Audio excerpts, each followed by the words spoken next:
হিন্দু মানুষরা বুঝে গেছে হিন্দু হিন্দু ভাই ভাই। আমার তিলোত্তমা বোন তারকে যারা খুন করলো এখনো তাদের সঠিক বিচার করতে পারছো না, আর শুভেন্দু অধিকারী তুমি চুপ করে আছো। ও বাংলার হিন্দু ভাইরাও বুঝে নিয়েছে যে তোমরা তোমাদের গদি বাঁচানোর জন্য হিন্দু হিন্দু ভাই ভাই করে আর হিন্দু মুসলমানের মধ্যে লড়াই লাগাতে চাইছো। ও হতে দেবে না কিন্তু। আর তাহলে আমাদের কে কি করতে হবে? জোড়া ফুলে কিন্তু আমরা মায়েরা হবে তো নাকি? যে মাদ্রাসা মসজিদ কেড়ে নিতে চাইছে বিজেপি, তার হয়ে আন্দোলন, তার বিরুদ্ধে আন্দোলন করতে গেলে যারা বলছে দিল্লিতে গিয়ে করো, তাহলে তারা বিজেপির থেকে কোন অংশে কম ভাই?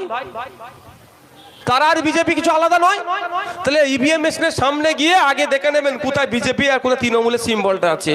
ওই দুটো বাদে আপনার যেখানে ইচ্ছা দেবেন।